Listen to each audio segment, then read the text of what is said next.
to account for the Fermi paradox of why aren't they here? I think it wouldn't surprise me if life itself is extremely rare.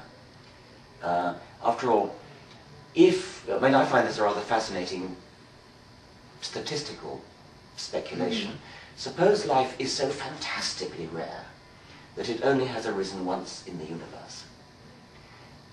In that case, we know that that one place has to be here, right. Anthropically speaking, it's got to be here. So what that would mean, and it is not impossible, it's actually not implausible, what that would mean is that we are totally and utterly wasting our time even trying to speculate as a chemist about life, how life might have originated. Right. Because any sort of theory that a chemist might come up with could not possibly be that improbable. It would have to be a much more probable scenario, in which case there would be lots and lots of life all around the universe. If, and the anthropic principle allows us to say that if life only originated once ever, once in the universe, on one planet in the entire universe, then the sort of process we're looking for, the sort of chemical process we're looking for at the origin of life, has got to be just stunningly improbable. Right. So improbable that we'd call it impossible. By ordinary human standards, by the ordinary standards. It would be indiscoverable. Yes, indiscoverable, unspeculatable about. And I don't think that's the case. I mean, I think actually it's not that improbable, which is tantamount to saying that life is not that uncommon throughout the universe. And until we discover another form of life, we shan't know. Right. Well, let's switch gears just a little bit and talk about something that's been a close interest of yours recently. Humans have known systematic weaknesses in their intellectual apparatus. For example, most people are intuitively very bad about reasoning about probability. Yes. This can be shown by many problems like the Monty Hall problem or this or that given to people on the street who are not mathematically trained. People invariably, almost invariably, come up with the wrong answer intuitively. I think part of it might be that we are pattern-seeking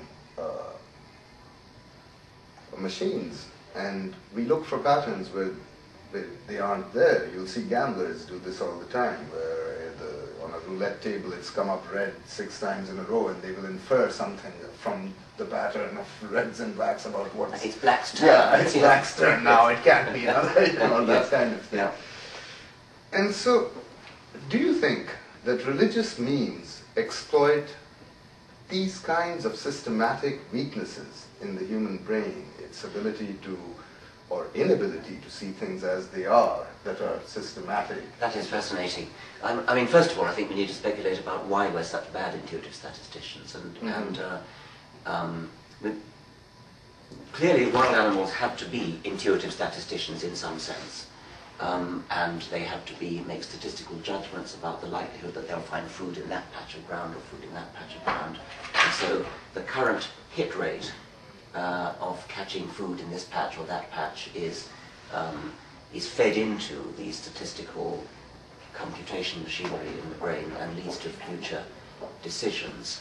Now, you would expect from that an ideally designed animal would be a relatively good statistician, except that there could be an asymmetry in the dangers of error.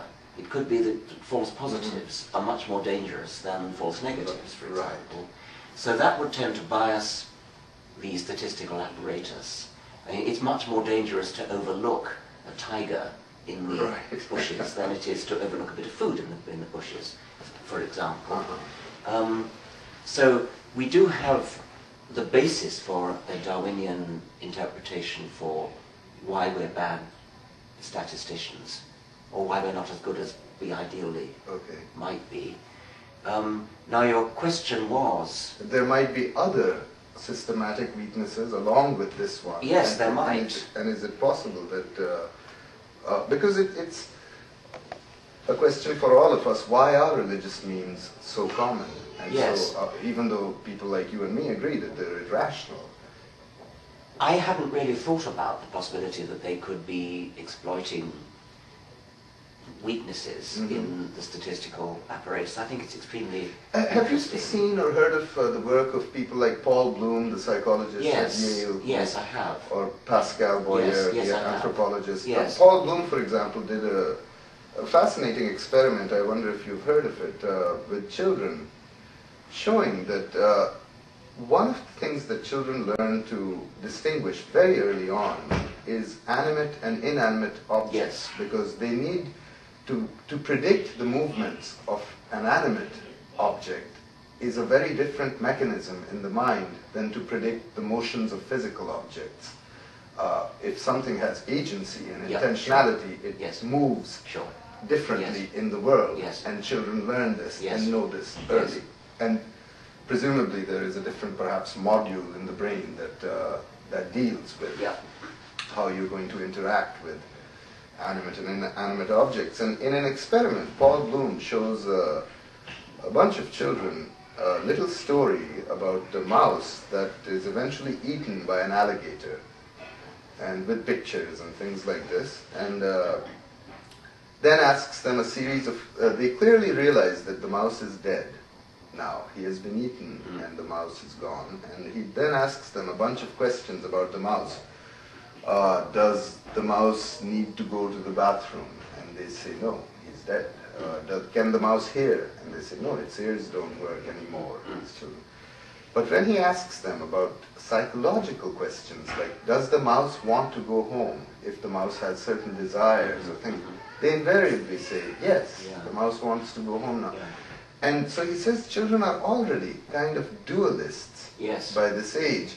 Children are innate dualists, yes. Yeah, yes. and that I found this fascinating, that maybe even more so than adults, that this ability to distinguish animate from inanimate objects may ultimately be responsible for people being able to conceive of the soul as existing outside of the body, and maybe responsible for a lot of mischief. Yes, I mean, I am very interested in that work, and I think that many people it lingers on into adulthood, and that could be. I mean, another point occurs to me is that it may be a little bit ambiguous whether an object is animate or inanimate, whether it has agency or not, and there does seem to be a tendency for many superstitions and many religions to